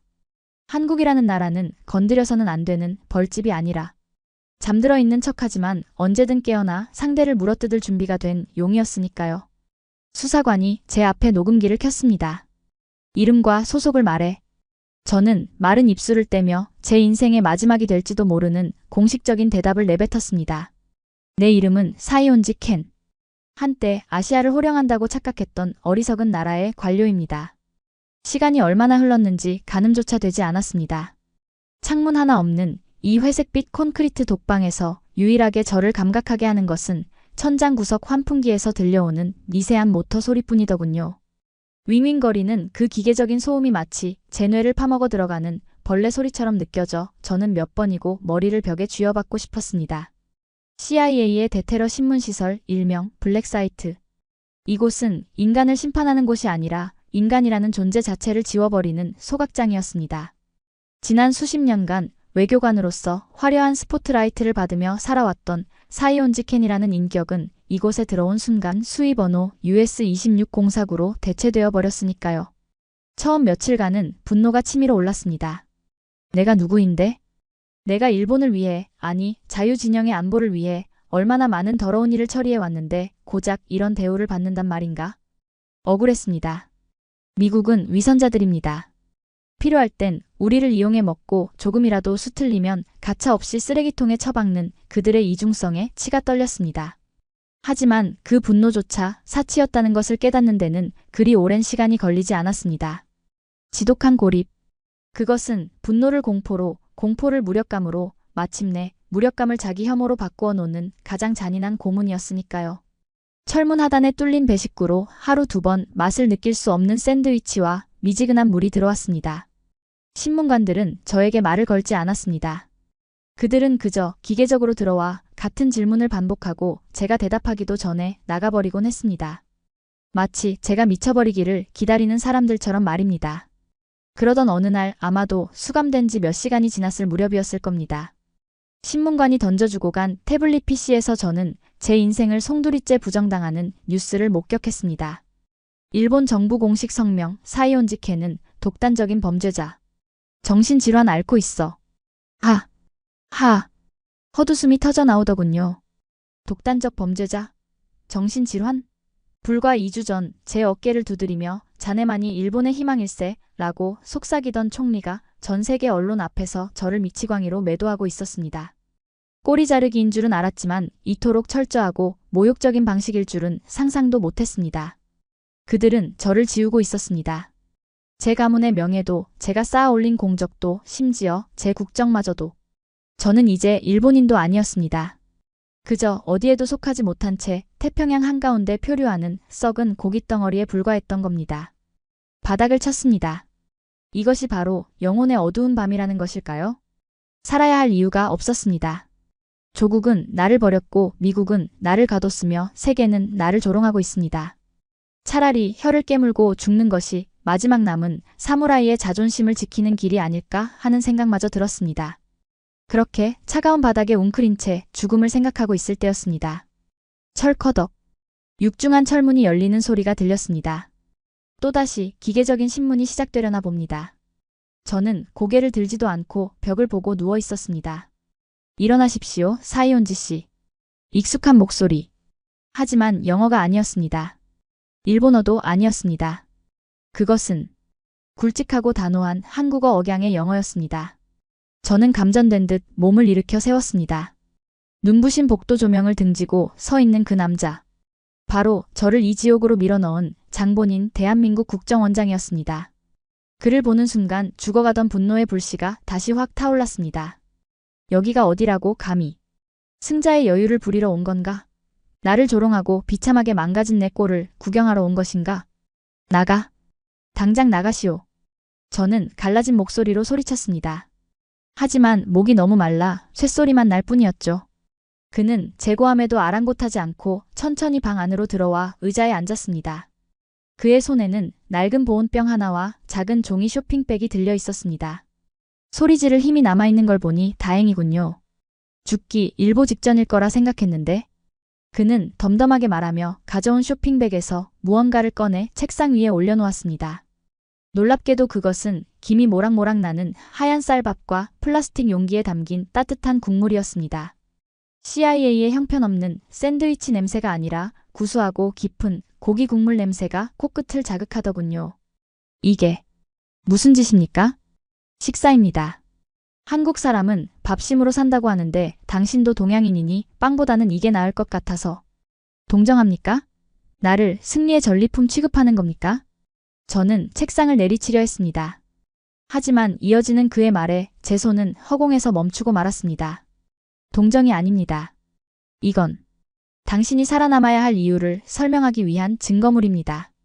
그는 품 안에서 작은 투명 비닐팩 하나를 꺼내 던졌습니다. 그 안에는 캡슐 알약 하나가 들어있었습니다. 이게 뭡니까? 어제 오후 일본 대사관 측 변호사가 당신을 접견하겠다고 요청했습니다. CIA는 거절하려 했지만 우리가 설득해서 들여보냈죠. 그런데 그 변호사가 당신에게 건네주려던 물건이 바로 이겁니다. 저는 멍하니 그 알약을 바라보았습니다. 평범한 두통약처럼 보였습니다. 청산 가리 캡슐입니다. 변호사 말로는 두통이 심할 테니 드시라고 전해달라더군요. 일본 정부가 당신에게 보내는 마지막 배려랍니다. 깨끗하게 사라져 달라는 뜻이죠. 쿵. 심장이 바닥으로 떨어져 산산조각 나는 소리가 들렸습니다. 설마 했습니다. 아무리 그래도 나는 30년을 국가에 헌신한 관료인데 내 가문이 메이지 유신 때부터 쌓아온 공이 얼만데 그런데 그들이 나에게 보낸 것이 자살용 독약이라니요. 손이 사시나무 떨리듯 떨렸습니다. 배신감이라는 단어로는 표현할 수 없는 뼛속까지 시려오는 공포와 슬픔이 저를 집어삼켰습니다. 우리가 막았습니다. 한국 국정원장이 보온병 뚜껑을 열어 따뜻한 물을 따라주며 말을 이었습니다. 미국 측은 그냥 두자고 하더군요. 어차피 당신은 골치 아픈 존재니까 스스로 죽어주면 외교적으로도 깔끔하게 처리될 테니까요. 하지만 우리가 반대했습니다. 왜입니까? 저는 울먹이며 물었습니다. 이해할 수가 없었습니다. 한국은 저를 증오해야 마땅합니다. 제가 그들을 얼마나 무시하고 괴롭혔습니까? 그런데 왜 조국인 일본은 나를 죽이려 하고 적국인 한국은 나를 살리려 한단 말입니까? 이유는 간단합니다. 우리는 짐승이 아니니까요. 그의 대답은 짧았지만 그 어떤 명연설보다도 무거웠습니다. 죄는 미워하되 사람은 살려야죠. 그리고 당신이 살아서 죗값을 치르는 것이 죽어서 도망치는 것보다 훨씬 더 가치 있는 일이라 판단했습니다. 당신이 굶어 죽거나 독약을 먹고 죽게 내버려 두는 건 대한민국의 방식이 아닙니다. 그는 숟가락을 제 손에 쥐어주었습니다. 따뜻했습니다. 그 온기가 차갑게 식어버린 제 손바닥을 타고 심장까지 전해지는 것 같았습니다. 드십시오. 설렁탕입니다. 우리 요원들이 컵라면 먹을 때 국물이라도 좀 제대로 된 거 먹이고 싶어서 근처 한식당에서 공수해 온 겁니다. 독은 안 들었으니 안심하시고. 저는 홀린 듯 국물을 한 숟가락 떠서 입으로 가져갔습니다. 따뜻한 국물이 목구멍을 타고 넘어가 위장에 닿는 순간 참았던 눈물이 본물 터지듯 쏟아져 나왔습니다. 흐흑, 으흐흑. 짐승처럼 울부짖었습니다. 체면도 자존심도 다 버리고 어린아이처럼 엉엉 울었습니다. 조국에게 버림받은 서러움, 죽음의 문턱까지 갔던 공포, 그리고 적에게서 받은 이 뜻밖의 위로가 뒤섞여 감정을 주체할 수 없었기 때문입니다. 일본의 화려한 가이세키 요리보다, 호텔의 최고급 스테이크보다 이 플라스틱 용기에 담긴 투박한 설렁탕 한 그릇이 제 영혼을 위로하고 있었습니다. 제가 밥을 먹는 동안 한국 국정원장은 말없이 묵묵히 기다려주더군요. 그는 저를 재촉하지도 신문하지도 않았습니다. 그저 한 인간이 바닥을 치고 다시 일어서는 과정을 지켜봐주는 어른의 모습이었습니다. 식사가 끝날 무렵 저는 퉁퉁 부은 눈으로 그를 바라보았습니다. 이제야 알 것 같았습니다. 왜 우리가 한국에게 졌는지. 우리는 이익으로 뭉친 집단이었지만 그들은 사람으로 뭉친 집단이었습니다. 이익이 사라지면 가차없이 독약을 보내는 나라와 적이라도 밥은 먹여야 한다는 나라. 그 근본적인 격의 차이가 승패를 갈랐던 겁니다. 고맙습니다. 제 입에서 처음으로 나온 진심 어린 감사였습니다. 하지만 저를 살린 걸 후회하게 될지도 모릅니다. 저는 범죄자니까요. 아니요, 사이온지 씨. 그는 자리에서 일어나며 제 어깨에 손을 얹었습니다. 당신은 이제 범죄자가 아닙니다. 당신은 증인입니다. 일본이 감추고 싶어하는 추악한 진실, 그들이 미국과 세계를 상대로 벌여온 기만극을 낱낱이 증언할 유일한 생존자 말입니다. 그의 눈빛이 강렬하게 빛났습니다. 독약을 먹고 비겁하게 도망칠 겁니까? 아니면 저 따뜻한 밥 먹고 힘내서 당신을 버린 자들에게 당신이 살아있다는 걸, 그리고 그들의 죄를 만천하에 까발릴 거라는 걸 보여주시겠습니까? 가슴속에서 무언가가 끓어올랐습니다. 그것은 더 이상 맹목적인 복수심이 아니었습니다. 그것은 잘못된 것을 바로잡아야 한다는 생애 처음으로 느껴보는 정의감 비슷한 것이었습니다. 비록 늦었지만, 비록 내 손은 더럽혀졌지만 적어도 마지막 순간만큼은 저 한국인들처럼 사람답게 살고 싶다는 강렬한 열망이었습니다. 저는 눈물을 닦고 그를 똑바로 응시했습니다. 증언하겠습니다. 목소리에 힘이 실렸습니다. 모든 것을 말하겠습니다. 도쿄의 지하 벙커에서 무슨 일이 있었는지, 누가 중국과 내통했는지, 그리고 일본 내각이 얼마나 썩어 빠졌는지 제 입으로, 제 목소리로 세상에 알리겠습니다. 한국 국정원장이 비로소 환하게 웃었습니다. 그 미소는 승리자의 미소가 아니라 길 잃은 양을 다시 찾은 목자의 미소처럼 따뜻했습니다. 잘 생각하셨습니다. 그럼 이제부터는 우리와 함께 싸우시죠. 이번엔 당신 혼자가 아닙니다. 그가 내민 손을 저는 두 손으로 꽉 잡았습니다. 그 손은 거칠고 투박했지만 제가 잡아본 그 어떤 손보다 믿음직스러웠습니다. 차가운 독방은 여전히 어두웠습니다. 하지만 제 마음속에는 더 이상 어둠이 존재하지 않았습니다. 설렁탕 한 그릇의 온기, 그리고 사람을 사람으로 대접해준 한국의 진심이 제 안에 등불을 켰으니까요. 이제 저는 사이온지 켄은 죽었습니다.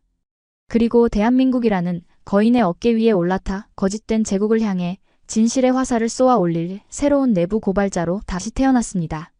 전쟁은 끝나지 않았습니다. 이제부터가 진짜 전쟁입니다. 철커덕. 육중한 문이 열리자 수백 개의 카메라 플래시가 기관총 사격처럼 제 안구를 강타했습니다. 눈앞이 하얗게 멀어버리는 그 현기증 속에서도 제 귀는 로비를 가득 메운 소음들을 정확하게 포착하고 있었습니다. 기자들의 고함, 셔터가 돌아가는 기계음, 그리고 단상 위에서 핏대를 세우며 변명을 늘어놓고 있는 한 남자의 비겁한 목소리까지 말입니다. 다나카 주미 일본 대사. 그는 평소에 그 온화하고 지적인 가면을 벗어던진 채 마치 벼랑 끝에 몰린 쥐처럼 악을 쓰고 있더군요. 오해입니다. 백악관의 발표는 명백한 오해이자 음해입니다.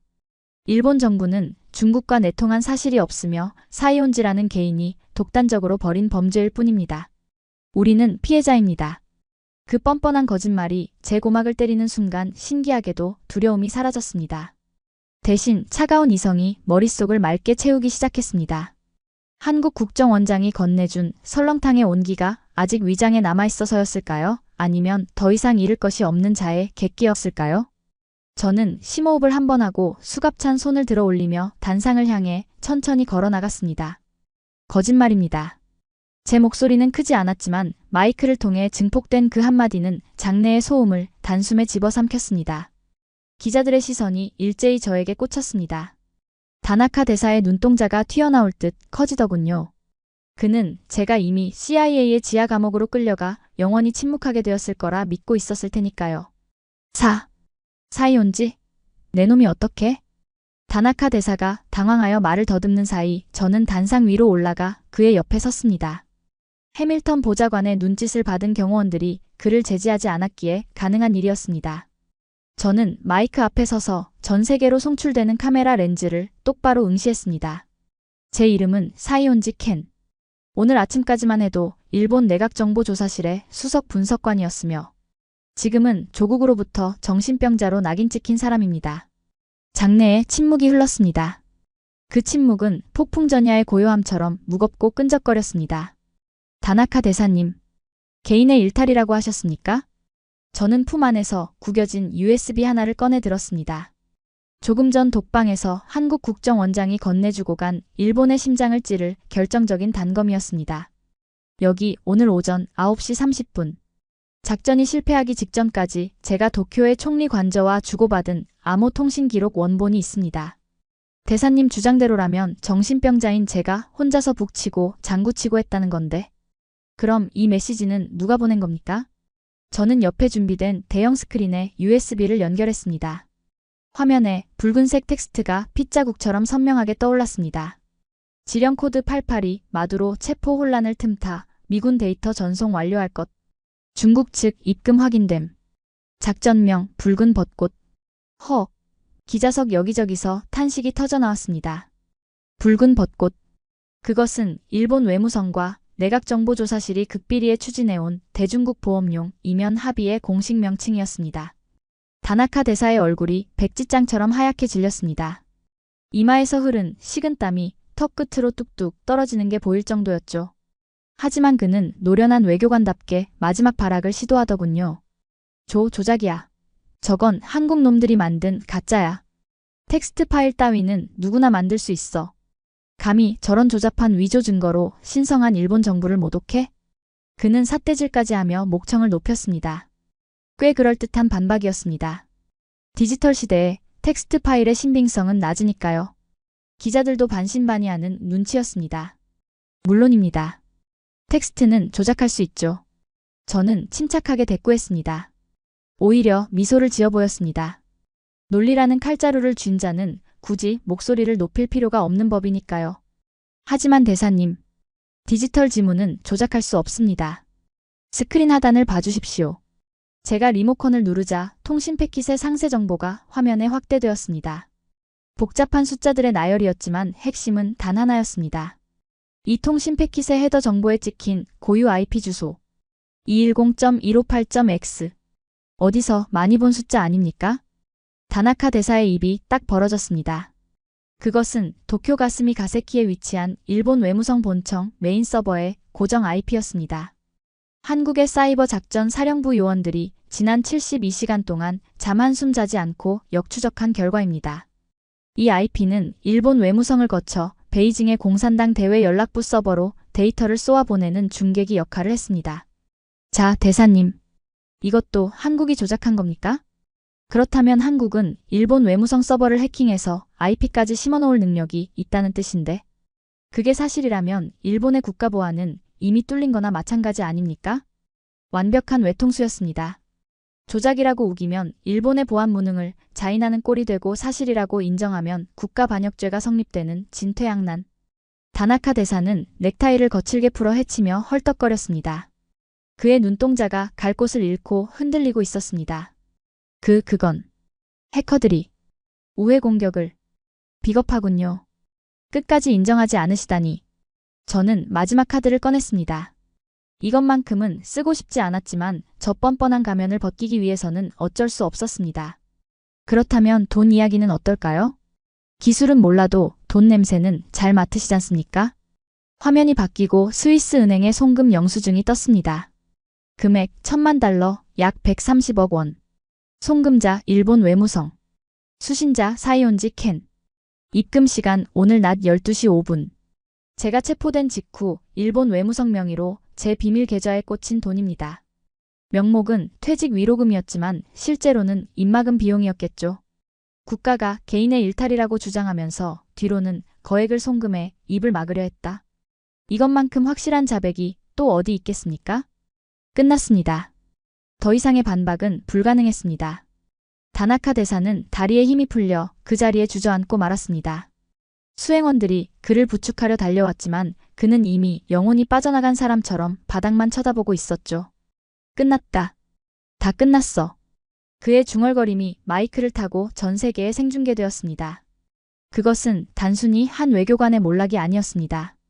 지난 수십 년간 아시아의 유일한 선진국이라는 가면을 쓰고 뒤로는 온갖 로비와 공작으로 동맹을 기만해온 일본 제국의 추악한 민낯이 만천하에 드러나는 순간이었습니다. 플래시가 폭발하듯 터졌습니다. 기자들은 서로 질문을 던지기 위해 아수라장이 되었고 생중계 카메라는 쓰러진 다나카 대사의 일그러진 표정을 클로즈업하기 바빴습니다. 그 혼란 속에서 해밀턴 백악관 국가안보보좌관이 단상 중앙으로 걸어 나왔습니다. 그는 쓰러진 일본 대사를 쳐다보지도 않았습니다. 이미 용도가 폐기된 쓰레기 취급을 하는 것이죠. 해밀턴은 마이크를 잡고 얼음장처럼 차가운 목소리로 공식 성명을 낭독하기 시작했습니다. 미 합중국 대통령의 행정명령 14,088호에 의거 현 시각부로 일본 정부와의 모든 상호정보 공유 협정 및 군사 기밀 교류를 무기한 잠정 중단합니다. 일본은 더 이상 미국에 신뢰할 수 있는 안보 파트너가 아닙니다. 장내가 떠나갈 듯한 술렁임으로 가득 찼습니다. 무기한 중단. 사실상의 동맹 파기 선언이나 다름없었습니다. 하지만 해밀턴의 발표는 거기서 끝나지 않았습니다.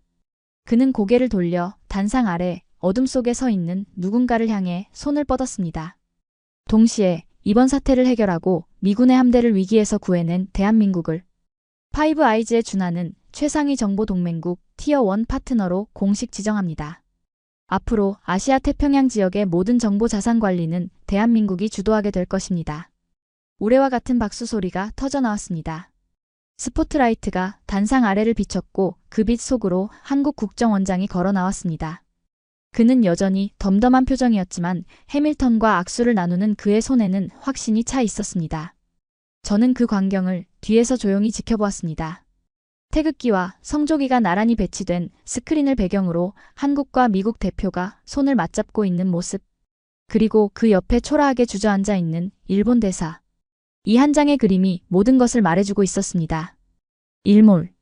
해가 지고 있다는 것을요. 그리고 동시에 동쪽에서는 새로운 용이 비상하고 있다는 사실을 말입니다. FBI 요원들이 저를 연행하기 위해 다가왔습니다. 제 역할은 여기까지였습니다. 저는 제 조국의 심장에 비수를 꽂았고 그 대가로 평생 감옥에서 썩어야 할 운명을 받아들였습니다. 하지만 후회는 없습니다. 적어도 저는 비겁한 애국자보다는 정직한 죄인이 되기를 선택했으니까요. 등 뒤에서 들려오는 환호와 셔터 소리를 뒤로 한 채 저는 요원들에게 이끌려 기자회견장을 빠져나갔습니다. 문이 닫히는 그 마지막 순간 저는 한국 국정원장의 눈과 마주쳤습니다. 그는 미세하게 고개를 끄덕여 주었습니다. 잘 가시오, 사이온지. 고마웠습니다, 대한민국. 문이 닫혔습니다. 화려한 조명은 사라지고 다시 어둠이 찾아왔습니다. 하지만 제 가슴 속에는 아까 먹은 설렁탕 국물처럼 뜨거운 무언가가 여전히 식지 않고 남아 있었습니다. 이것이 끝이 아니라는 것을 저는 본능적으로 알고 있었으니까요. 검은색 벤의 문이 닫히는 소리는 묵직했습니다. 조금 전까지 고막을 찢을 듯 울려 퍼지던 기자들의 함성과 셔터 소리가 거짓말처럼 차단되고 차 안에는 에어컨 돌아가는 낮은 기계음만이 감돌더군요. 방탄 유리 너머로 멀어져가는 백악관의 불빛을 바라보며 저는 비로소 오늘 하루가 끝났음을 실감했습니다. 단 하루. 태양이 떠서 지기까지의 그 짧은 시간 동안 저는 제 조국을 배신했고 거대한 제국을 무너뜨렸으며 동시에 새로운 시대의 개막을 목격했습니다. 보통 사람이라면 평생을 걸쳐도 겪지 못할 파란만장한 역사를 단 12시간 만에 관통한 셈이지요. 제 옆에 앉은 FBI 요원은 묵묵히 전방만 주시하고 있었습니다. 아까 저를 거칠게 체포할 때와는 사뭇 다른 공기였습니다. 어쩌면 그도 느꼈을지 모릅니다. 지금 자신의 옆에 앉아있는 이 초라한 동양인이 단순한 범죄자가 아니라 역사의 거대한 수레바퀴를 돌린 증인이라는 사실을 말입니다. 차창 밖으로 워싱턴의 야경이 흘러갔습니다. 포토맥 강위로 비치는 달빛은 어제와 다름없이 고요했지만 저 강물이 흘러가는 세상은 이제 어제와는 완전히 다른 곳이 되어 있었습니다. 생각해봅니다. 도대체 무엇이 일본을 무너뜨리고 한국을 저 자리에 세웠을까요? 기술력? 자본? 아니면 미국의 정치적 계산? 물론 그런 것들도 이유가 되겠지요. 하지만 제가 오늘 뼈저리게 느낀 결정적인 차이는 그런 거창한 것들이 아니었습니다. 그것은 바로 태도였습니다. 우리는 항상 위를 보았습니다. 미국을 어떻게 이용할지, 중국과 어떻게 줄타기를 할지, 어떻게 하면 상석에 앉아 폼을 잡을지 계산하기 바빴습니다. 그 오만함이 우리의 눈을 가렸고 발밑이 썩어가는 줄도 모르게 만들었으니까요. 하지만 한국은 달랐습니다. 그들은 아래를 보았습니다. 가장 낮은 곳, 가장 더러운 곳, 아무도 신경 쓰지 않는 전선 쪼가리와 1.5V짜리 건전지에 목숨을 걸더군요. 화려한 칵테일 대신 퉁퉁 부른 컵라면을 삼키며 남들이 잠든 사이에 밤을 새워 시스템을 지켰습니다. 무서운 사람들입니다. 자신이 한 일을 떠벌리지도 않고 생색내지도 않으면서 그저 묵묵히 결과로 증명하는 사람들. 제가 평생을 엘리트라 자부하며 살아왔지만 오늘 그들의 투박한 손을 잡는 순간 깨달았습니다. 진짜 격이라는 것은 명품 정장이 아니라 책임감으로 더러워진 작업복에서 나온다는 것을 말입니다. 차가 신호 대기에 걸려 잠시 멈췄습니다. 거리의 대형 전광판에는 여전히 아까의 속보가 흘러나오고 있었습니다. 미국, 한국을 티어 1 파트너로 공식 선언. 그 붉은 자막 아래로 워싱턴의 시민들이 걸음을 멈추고 뉴스를 지켜보고 있더군요. 그들의 표정에는 놀라움과 함께 묘한 안도감이 서려 있었습니다. 마치 믿을 수 있는 새로운 보안관이 마을에 부임했다는 소식을 들은 것처럼. 이제 저는 어디로 가게 될까요? 아마 버지니아주에 있는 연방교도소의 독방이 제 마지막 거처가 되겠지요. 그곳에서 저는 이름 대신 수임 번호로 불리며 남은 생을 속죄하며 살아가야 할 것입니다. 두렵지 않다면 거짓말일 겁니다. 하지만 이상하게도 마음 한구석은 따뜻했습니다. 제 위장 속에 남아있는 그 국정원장이 건네준 설렁탕 한 그릇의 온기 때문일까요? 아니면 비록 죄인이 되었을지언정 마지막 순간에는 거짓이 아닌 진실의 편에 섰다는 안도감 때문일까요? 일본은 오늘 졌습니다. 해가 졌으니 당분간은 춥고 긴 어둠의 터널을 지나야 할 겁니다. 하지만 저는 그 어둠이 마냥 절망적이라고만은 생각하지 않습니다. 썩은 살을 도려낸 자리에 새살이 돋아나듯 언젠가 제 조국도 저 한국처럼 허영을 버리고 진짜 실력을 키우는 날이 오겠지요. 그때가 되면 어쩌면 진정한 친구로서 다시 만날 수 있을지도 모릅니다. 호송차가 다시 속도를 냈습니다. 저 멀리 링컨 기념관의 하얀 기둥 사이로 유난히 밝은 별 하나가 빛나고 있었습니다. 마치 승천하는 용의 눈동자처럼 강렬하고 또렷한 빛. 저 별은 이제 아시아를 넘어 전 세계의 밤을 지키는 새로운 눈이 되어줄 것입니다. 잘 부탁합니다, 대한민국. 당신들이 보여준 그 헝그리 정신과 따뜻한 밥심을 잊지 마십시오. 세상이 아무리 차갑게 변하더라도 결국 사람을 움직이는 건 논리가 아니라 진심이라는 것을 당신들은 이미 알고 있을 테니까요. 오늘 들려드린 이야기 어떠셨습니까? 지금 이 순간에도 보이지 않는 곳에서 누군가는 컵라면으로 끼니를 때우며 우리의 안전을 지키고 있을 테니까요. 화려한 말보다 묵묵한 행동이, 차가운 논리보다 따뜻한 진심이 결국엔 승리한다는 사실. 어쩌면 그것이 대한민국이 가진 가장 강력한 무기가 아닐까요? 오늘 이야기가 여러분의 가슴에도 작은 자부심으로 남았기를 바랍니다. 지금까지 감동띵동이었습니다.